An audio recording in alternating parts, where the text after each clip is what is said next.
ओम नमः सिद्धेभ्यः। ओम नमः सिद्धेभ्यः। जय श्री ओम नमः सिद्धेभ्यः। नमः श्रीवर। बोर्ड दिख रहा है? और तो ने सीधा कर दिया उसको, मैंने टेढ़ा लगाया था ताकि आदमियों को भी दिखाई दे। तो अच्छा अच्छा अच्छा अच्छा, वो भी तो आपके वाले हैं। नमः श्रीवर्धमानाय निर्धूत कलिलात्मने सालोकानां त्रिलोकानां यद् विद्यादर्पणायते। जिनके उर में कल कल बहती शुद्ध चेतना की धारा, समतामय सम्यक्त्व मणि से जिनने निज को श्रृंगारा। वचनों के मोती बरसाते अमर रहे चिंतन नागर। मेरे उर में विराजो गुरुवर अभिनंदन सागर। गुरुवर अभिनंदन सागर। पंच परमेश्वर भगवान की, मूल नायक श्री एकधराट ऋषभनाथ भगवान की, देवपुरी एवं शमणोदय में विराजमान चैतन्य चमत्कारी चिंतामणि पार्श्वनाथ भगवान की, आचार्य भगवंत श्री समंत भद्र महाराज की, चारित्र चक्रवर्ती प्रथमाचार्य गुरु श्री शांति सागर महाराज की, परम पूज्य समाज सम्राट अभीक्ष्ण ज्ञानोपयोगी वात्सल्य मूर्ति मम दीक्षा गुरुवर श्रेष्ठम पट्टाचार्य श्री अभिनंदन सागर जी महाराज की, और पूज्य वर्तमान सप्तम आचार्य अनेकांत सागर जी महाराज की, समाधिस्थ आचार्य निजानंद सागर जी महाराज की, अहिंसा परमो धर्म की द्वादशांग जन्माणी माता की,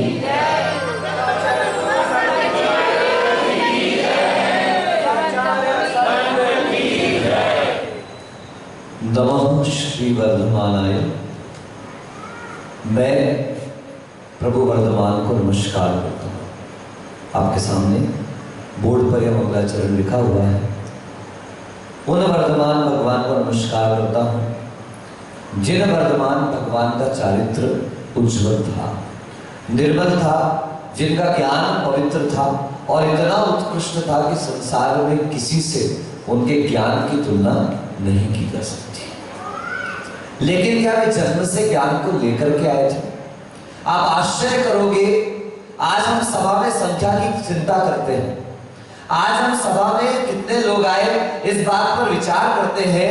नरेंद्र भाई, वो विश्व की सबसे बड़ी सभा थी जिसमें सबसे कम लोग थे। याद करें वो सभा जो जानते होंगे पुराण ग्रंथों को कि इस विश्व की सबसे विशेष सभा जिसमें सबसे कम श्रोता थे। और तो और आश्चर्य की बात, वक्ता 2 और श्रोता 1। क्या? वक्ता 2 और श्रोता 1। ऐसा कैसे हो सकता है? सत्य है भाई। ये वो सभा है जो भगवान वर्धमान के 10वें पूर्व की सभा थी, जब वे सिंह की पर्याय में थे और हिरण के ऊपर अपना पंजा दाब कर खड़े थे। बस सेवन करने की देर थी और उसी समय 2 चारण रिद्धिधारी मुनिराजों का आगमन हुआ। वे चारण रिद्धिधारी मुनिराज जब आकाश मार्ग से उनकी दृष्टि पड़ी, अरे ये तो वही जीव है जिस जीव को आने वाली 10 पर्यायों में केवल ज्ञान उत्पन्न होना है। ये भरत क्षेत्र के आर्य खंड में इसका जन्म त्रिशला के गर्भ से होने वाला है। ये त्रिशलानंदन राजा सिद्धार्थ का पुत्र होने वाला है। इस पुत्र के अंदर ऐसी योग्यता है कि यह आज सिंह की पर्याय में है, लेकिन आने वाले समय में तीर्थंकर के पर्याय को प्राप्त करने वाला है। अरे आश्चर्य! जो तीर्थंकर बनने वाला है वो हिरण को फाड़ कर खड़ा है। जो तीर्थंकर बनने वाला है वह मांसाहार के लिए उद्यत है। जो तीर्थंकर बनने वाला है वो आज शिकार कर रहा है। यही तो सत्य की बात है कि अतीत किसका क्या है ये महत्वपूर्ण नहीं है, वर्तमान क्या है, वर्तमान में क्या कर सकता है और किस प्रकार किसके अंदर योग्यता विद्यमान है, उस योग्यता को पहचानने वाला व्यक्ति अपने अंदर की योग्यता को प्रकट भी कर सकता है। उन दोनों मुनियों ने उस योग्यता की पहचान की और उन्हें संबोधन किया, उन्हें उपदेश दिया, धर्मोपदेश दिया कि तेरे अंदर क्या सामर्थ्य विद्यमान है और तू क्या कर रहा है। जैन शास्त्रों को आचार्य भगवंतों ने 4 विभाग में बांट दिया है। आपने सुना भी होगा, पूजा करते हैं, अभिषेक करते हैं, उसमें कई बार ये पंक्तियां, प्रथमम करणम चरणम द्रव्यम नमः। पहला वह द्वार जो हमें अपनी आत्मा की ओर प्रवृत्त करता है उसे जैनाचार्य कहते हैं प्रथमानुयोग। बोलिए क्या कहते हैं? मजा नहीं आया? आपकी आवाज इसमें भी जाने वाली, बोलो कौन सा अनुयोग? हाँ, लिखा हुआ है वर्षा योग सागवाड़ा। अब कहाँ सागवाड़ा की आवाज कितनी है, कैमरे में भी ज्यादा है, शाम तक यूट्यूब पे अपलोड हो जाएगा, आप सुन लेना, ठीक है ना। बोलिए क्या कहा? प्रथम अनुयोग, पहला द्वार जिसके माध्यम से हम आत्मा के रहस्य की ओर प्रवेश कर सकते हैं वह कहलाता है प्रथमानुयोग। दूसरे नंबर पर आया करणानुयोग। बोलिए करुण नहीं, करण करण करण, करणानुयोग। तीसरे नंबर का अनुयोग है चरणानुयोग। बोलिए, और अंतिम अनुयोग का नाम है द्रव्यानुयोग। बोलिए बहुत अच्छा बोलेंगे, पहला, दूसरा, तीसरा, चौथा, प्रथम करण चरण और द्रव्य। अभी आसान है, अभी मेरे दीक्षित शिष्यों में 2 महाराज बैठे साइड में, करण चरण क्रम याद रख लेना। प्रथम तो है ही, बैठे ही हम, टेंशन नहीं लेना। प्रथमानुयोग, करणानुयोग, चरणानुयोग और बाकी सब द्रव्यानुयोग हो गया 4। ऐसे सीक्वेंस आपका हो गया। क्या है ये अनुयोग, क्या समझे, क्या जाने, इनसे कैसे हमें ज्ञात होगा। एक छोटा सा बच्चा बड़ा प्यारा सा था, रास्ते से जा रहा था और रास्ते से जाते जाते अचानक गिर पड़ा। माँ ने उससे बड़े प्यार से उठाया, उसके कपड़े झटकाए और उसके सिर पर हाथ फेरती कहती बेटा रोते नहीं। बेटा कहता माँ मैं गिर गया और तुम कहती हो रोते नहीं। तो माँ कहती है बेटा क्या रोना, गिरने को तो क्या है, राम भी गिरे हैं, महावीर भी गिरे हैं, लक्ष्मण भी गिरे हैं, कृष्ण भी गिरे हैं, अरे कुंद भी गिरे थे, अनुभव सागर भी गिरे हैं, तेरे पापा भी गिरे थे। पापा भी गिरे थे? हाँ, जैसे उस बच्चे को ज्ञात होता है कि पापा भी गिरे थे, बड़े भी गिरे थे, दादा चाचा भी गिरे हैं, बच्चे का दुख क्या हो जाता है, आधा हो जाता है। क्यों? बड़े भी गिरे तो मैं गिर गया तो क्या हुआ। बड़ों के बारे में बताकर, बड़ों के सुख दुख के बारे में बताकर, बड़ों के जीवन चरित्र के बारे में बताकर, बड़ों के जीवन के उतार चढ़ाव के बारे में बताकर उस बच्चे को संतुलन की शिक्षा दी गई। ऐसे ग्रंथ जो हमें महापुरुषों के जीवन चरित्र के बारे में बताते हैं, जिनके जीवन चरित्र को जानकर अरे राम गए हैं लक्ष्मण, तू फिर क्यों नहीं जाएगा, नहीं रहे हैं लोभी कौरव, तू कैसे रह पा, काल के आगे चली है किसकी, काल बलि ले जाएगा, जीवन सारा बीत रहा है, आत्म सुध कब पाएगा। राम भी गए हैं, लक्ष्मण भी गए हैं, अरे ये तो धर्मात्मा पुरुष हुए हैं, कृष्ण भी गए हैं, ये तो धर्मात्मा पुरुष हुए हैं, कौरव भी गए हैं, यानी धर्मात्मा भी गया और पापी भी गए। जिसे धैर्य था वो भी गए और जिनके अंदर धैर्य नहीं था वो भी गए, जिनमें लोभ नहीं था ऐसे महावीर भी गए और जो लोभ से मरा जा रहा था ऐसा मारीच में गया। जिनके अंदर धर्म था, प्रेम था, वात्सल्य था, ऐसे कृष्ण भी गए, और जिनके मन में पाप और अहंकार था, ऐसे कंस भी चले गए।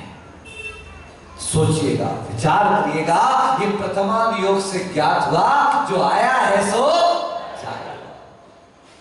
जब बच्चे को पता चला, अच्छा बड़ों के जीवन में भी ऐसा हुआ है, उस बच्चे के मन में शांति आती है, उसके मन में धैर्य आता है। ऐसा पहली बार मेरे साथ नहीं हुआ। जब कोरोना आया, नया नया सब घबराने लगे, तुरंत वैज्ञानिकों को रिपोर्ट आई, हर 100 साल में ऐसी महामारी आती है, आधे लोग उसी में दिमाग शांत करते हैं। 100 साल में आती है, 100वां साल चल रहा है।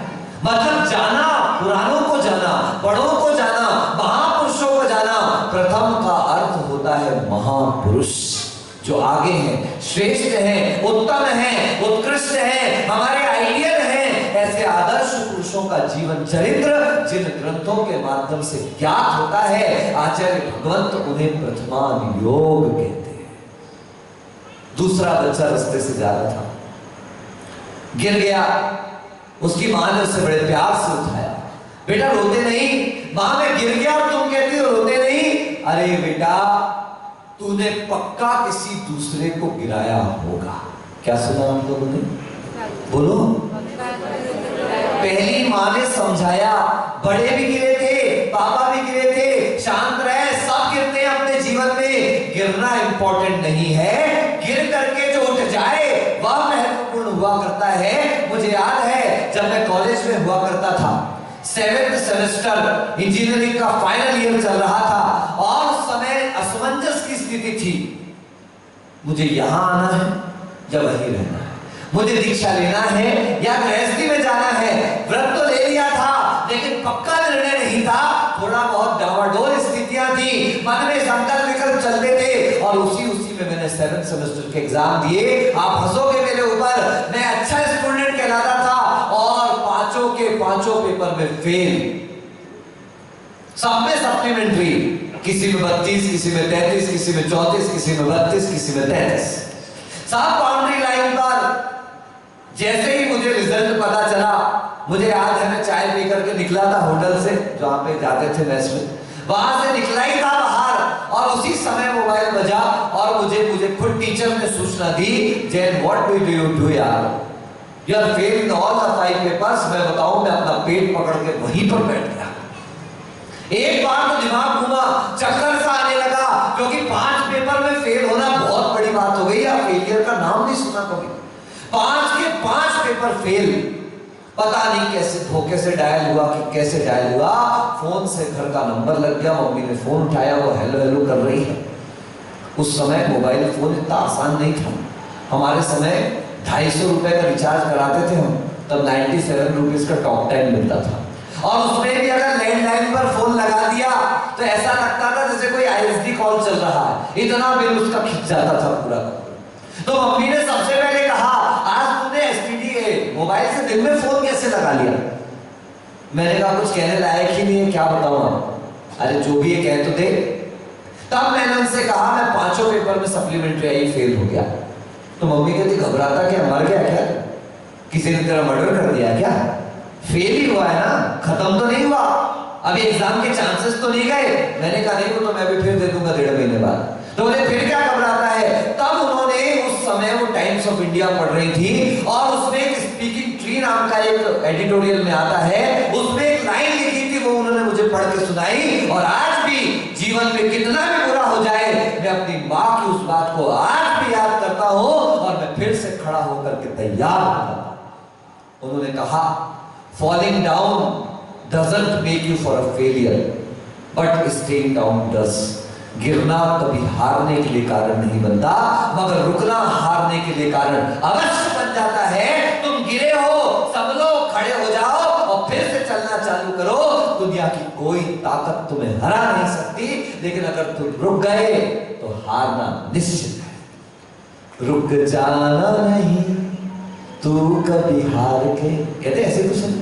मैंने सुना था, हरिवंश राय बच्चन की कविता है कि लहरों से डरकर नौका पार नहीं होती, और कोशिश करने वालों की कभी हार नहीं।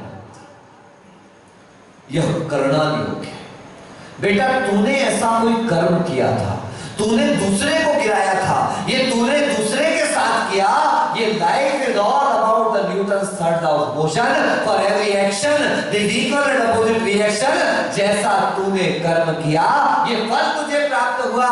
कर्म योग उस कर्म के फल, कर्म की शक्ति के बारे में हमें बताया करते हैं और हमें विश्वास दिलाते हैं कोई दूसरा मेरे सुख दुख के लिए रिस्पॉन्सिबल नहीं। I am responsible my self, मैं स्वयं जिम्मेदार हूं। और जैसी जिम्मेदारी मेरे सिर पे आती है तो आधा कष्ट तो वैसे ही दूर होता है। पता चले दूसरे ने किया है तो हमारा दिमाग ही घूमता रहता है, और जब ज्ञात हो जाता मेरा है, मैंने किया, तो आधे से ज्यादा कष्ट तो यूं ही दूर हो जाते हैं। तो दूसरे नंबर का अनुयोग कर्णानुयोग, तो ये बताता है कि मेरे कर्म का यह फल है। तीसरा बच्चा रास्ते से जा रहा था, गिर गया, मां ने उठाया। बेटा रोते नहीं, मां मैं गिर गया और तुम कहती हो रोते नहीं। बेटा तू देख कर नहीं चलता इसलिए गिर गया। बोलो क्या कहा तीसरी मां ने? पहली मां ने कहा था कोई बात नहीं, बड़े भी गिरते थे, तू गिरा तो कोई बात नहीं, उठ संभल और चल। दूसरी मां ने कहा रीजन तक पहुंचाया, तूने दूसरे को गिराया होगा इसलिए तू गिरा। अब तीसरी मां कहती है कि तू देख कर नहीं चलता बेटा इसलिए तू गिर गया। मैंने आपको पहले दिन कहा था कुंद कुंद देव कहते हैं कैसा चले, कैसा उठे, कैसा बैठे, कैसा बोले, कैसा खाएं, कैसा जिए कि पाप का बंद ना हो। मां ने कहा ये ध्यान रख, कैसा उठना बैठना चलना कि जिससे तुझे गिरना ना पड़े। ऐसे जो चरण के बारे में बताए, आचरण के बारे में बताए, how to walk, how to eat, how to speak, how to work, how to move, ये जो बता रहे हैं ऐसे ग्रंथ कहलाते हैं चरणानुयोग। एक गृहस्थ कैसा चले कि श्रावक बन जाए, एक श्रावक कैसा चले कि वो संत बन जाए, और संत कैसा चले कि वो अरिहंत बन जाए, ऐसा बताने वाले ग्रंथ कहलाते हैं चरणानुयोग। क्या कहलाते हैं बोलिए? प्रथमानुयोग महापुरुषों का जीवन चरित्र, कर्णानुयोग हमारे कर्म लोक सृष्टि आदि भूगोल का वर्णन, चरणानुयोग हमारे लिए आचरण मार्ग की व्यवस्था बता दी। वहीं पास में चौथा लड़का खड़ा हुआ था, भिखारी का बेटा था, पास में रहता था, खेलते खेलते वो भी गिर गया। उसकी मां आई, उसको संभाल कर उठाया। अरे बेटा रोते नहीं है, मां मैं गिर गया। बच्चा कहता है बेटा तू तो राजा बेटा है। बोलो क्या कहा मां ने? बोलो ना, अच्छे से बोलो ना। डॉक्टर साहब बोलो ना। रुको तो डॉक्टर साहब को बोलने दो। डॉक्टर साहब किसका बेटा है? है? है? नहीं, वो तो भिखारी का बेटा है। आप तो सही बताओ, बताओ वो राजा बेटा है कि भिखारी का बेटा है? डिसाइड योरसेल्फ, बैठा डिसीजन करने, आप बताओ वो राजा बेटा है कि भिखारी का बेटा?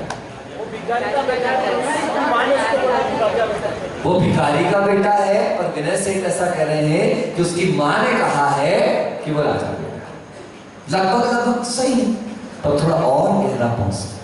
सच में वो भिखारी बेटा है, दिख रहा है ना, फटे कपड़े हैं, खाने को भोजन नहीं है, फुटिया टूटी फूटी सी है। मां मांगने को जाती है, बच्चा मांगने को जाता है, तब उनको एक वक्त दो वक्त का भोजन मिलता है। दिख रहा है भिखारी का बेटा, लेकिन मां समझदार है, मां विवेकवान है। वो अपने बच्चे को कहती बेटा तू तो राजा बेटा है, क्योंकि तेरे अंदर योग्यता राजा बनने की विद्यमान है। तो दिख रहा है भिखारी, लेकिन अगर पुरुषार्थ करेगा, सही रास्ते पर चलेगा, अपनी योग्यता को पहचानेगा, तो तेरे अंदर राजा बनने की योग्यता विद्यमान है। अरे क्या कर अपन बच्चों को सिखाते हैं, लग गया, अरे अरे लकड़ी को लग गई, बच्चा हंसने लगता है, हाँ लकड़ी को लग गई। ऐसी करते हो ना, बस यही तो सीखना, यही तो है द्रव्यानुयोग, जो बताता है अरे तो इसको लगी है, मुझे थोड़ी ना लगती है। नैनम छिन्दन्ति शस्त्राणि, नैनम दहति पावकः, ना अग्नि इसको जला सकती है, ना शस्त्र इसको काट सकता है, ना पानी इसको भिगा सकता है। इसके साथ कुछ भी गलत नहीं हो सकता, क्योंकि आत्मा अनटच है, अस्पर्श है, अरस है, अगंध है, अवर्ण है। ये द्वारा देखा नहीं जा सकता। आज सुबह की कक्षा में आपने पढ़ा है, जो दिख रहा है वो पुद्गल है, जिसे चख रहे हो वो तो पुद्गल है, जिसे सूंघ रहे हो वो पुद्गल है, जिसे देख रहे हो वो पुद्गल है, जिसे सुन रहे हो वो भी, जो सुन रहे हो वो भी पुद्गल है। कितनी बड़ी बात हो गई। मैं तो दिख ही नहीं रहा, मैं तो छू ही नहीं पा रहा हूं, मुझे तो चखा ही नहीं जा सकता है, मुझे तो सुना ही नहीं जा सकता है। ये सारी चीजें जो है वो सिर्फ और सिर्फ बाहरी पदार्थ हैं। चिरेश, मंदिर जाते हो बेटा? क्लास में तो नहीं आते। ये उठा के इधर करो, इसको उठा लो, आरती मेरे ऊपर ही आ रहा है। तुम तो होशियार हो, पंखा चालू कर दिया, हमारी तरफ भेज दे। मंदिर जाते हो क्या? हाउ तो बोलो। अरे कभी कभी भी जाता तो हाउ तो बोल। अभी तो यहाँ बगल में बेटा, आ जाया करें इसे। क्यों जाता है? बोल, निडर होके बोल, क्यों जाता है? जब भी जाता है क्यों जाता है? विदेश भाई क्यों जाते हैं?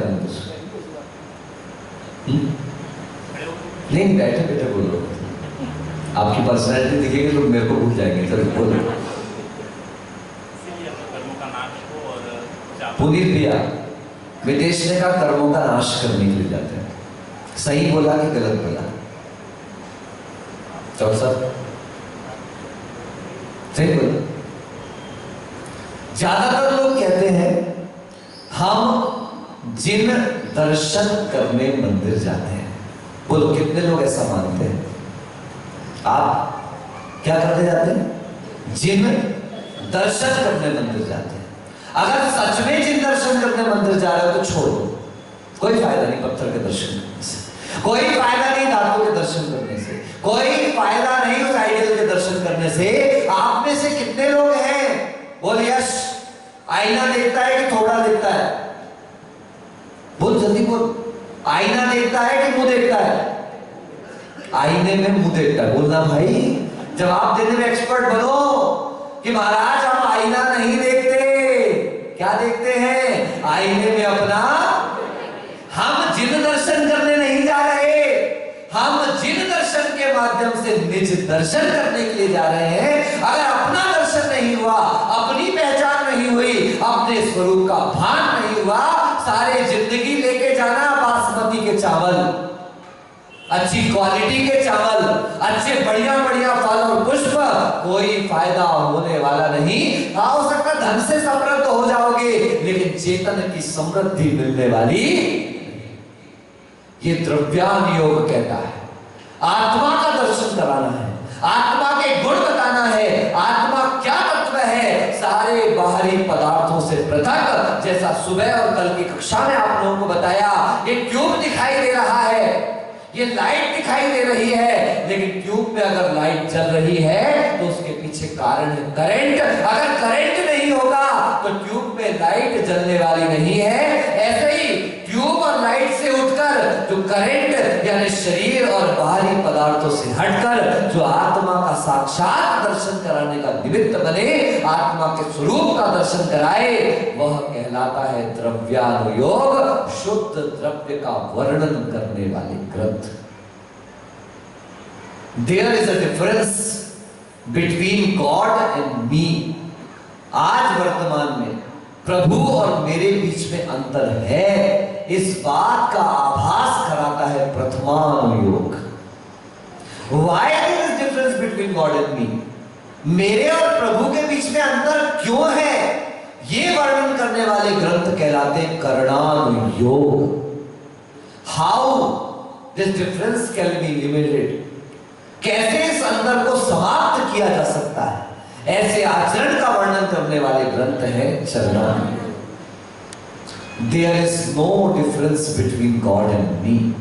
शक्ति की अपेक्षा से, पावर की अपेक्षा से, योग्यता की अपेक्षा से, गुणों की अपेक्षा से प्रभु और मेरे बीच में कोई अंतर नहीं है, ऐसा बताने वाले ग्रंथ कहलाते हैं द्रव्यानुयोग।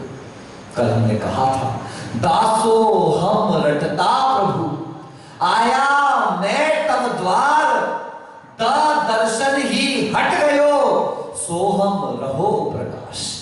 जब मैं प्रभु का दर्शन करने आया, हमने प्रवचन चालू किया, हमने मंगलाचरण किया और मंगलाचरण में सबसे पहले प्रभु का स्मरण किया।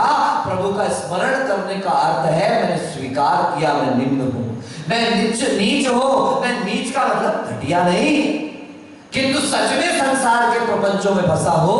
हे प्रभु आप उच्च हो। गुरुदेव कहते थे जिसने उच्च को जान लिया, अपने आप को तुच्छ पहचान लिया, उसका उच्चता की ओर बढ़ने का ये पहला कदम है। मंगलाचरण प्रभु की ओर जाने का पहला सोपान है, पहला कदम है उनकी उच्चता को पहचानने का।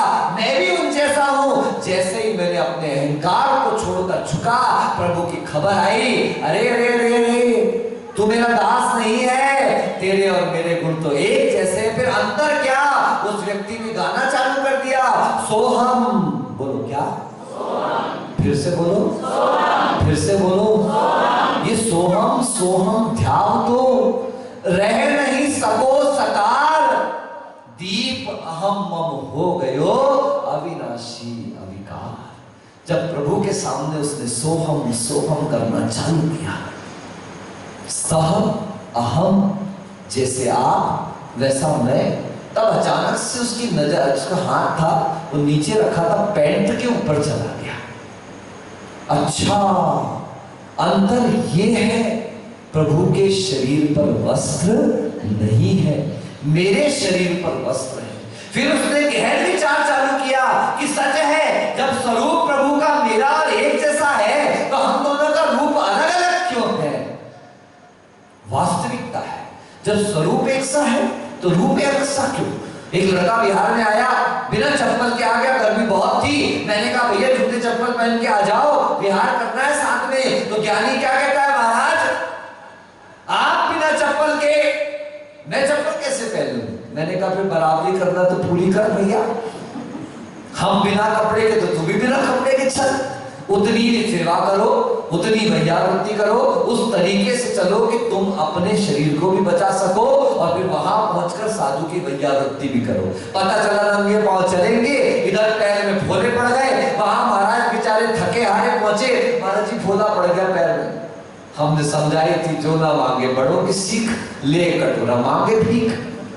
मान लो कह रहे हैं हो सकता है उम्र में आपसे छोटा हो, शेखर भाई आपके थोड़े बाल भले ज्यादा है मेरे से, मेरे कम है, आपके ज्यादा सफेद है, मेरे थोड़े काले हैं, लेकिन उसके बाद भी याद रखना उम्र में और अनुभव में बहुत अंतर हुआ करता है। बंधुओं ये याद रख के चले कि प्रभु और हमारे बीच के इस अंतर को पहचाने। हम एक भी हैं और अलग भी हैं। क्या कहा? हम एक भी हैं और अलग भी हैं। एक जैसे इसलिए क्योंकि शक्ति वैसी ही हमारे पास है, और अलग इसलिए क्योंकि हमने आज तक अपनी शक्ति को पहचाना ही नहीं है। और जब तक पहचानेंगे नहीं तो पाएंगे कैसे? जब जानेंगे ये पत्थर नहीं हीरा है तो हीरे की कीमत करेंगे, जानेंगे नहीं तो उधर कौवा आकर के बैठेगा तो उड़ाने के लिए भगा देंगे, भगाने के लिए फेंक देंगे। आज तक यही तो होता है कि हमने अपने रत्न को पहचाना ही नहीं है, और नहीं पहचाना, मिल भी गया और उसके बाद भी, मिलने के बाद भी उसकी वैल्यू को हम नहीं समझ पा रहे हैं। ये ग्रंथ रत्न करंडक शांताचार्य है, चरणान योग का ग्रंथ है। हाउ टू मूव, ये हाउ शब्द है, कैसे करना है, किस तरीके से करना है, उसका वर्णन विशेष रूप से इस ग्रंथ के माध्यम से हमें मिलेगा, जिसके मंगलाचरण में सर्वप्रथम वर्तमान शासन नायक वर्धमान भगवान को नमस्कार किया है। कौन है वो वर्धमान, कैसे है वो वर्धमान, क्या गुण है उनके अंदर, हम जानेंगे। निश्चित रूप से जानना है, क्योंकि उनके गुणों को जानेंगे तो हमें आभास होगा कि हमारे अंदर भी ऐसे गुण विद्यमान है। क्योंकि जिन दर्शन ही वो माध्यम है, जिन दर्शन ही वो साधन है जिसके माध्यम से हम अपने आप का दर्शन कर सकते हैं, अपनी पहचान कर सकते हैं। हमें वो पहचान हो। इन्हीं भावनाओं के साथ बोले आचार्य गुरुवर समंत भद्र महाराज की, गुरुवर आचार्य श्री अभिनंदन सागर जी महाराज की। चलिए आइएगा, खड़े होकर जिनवाणी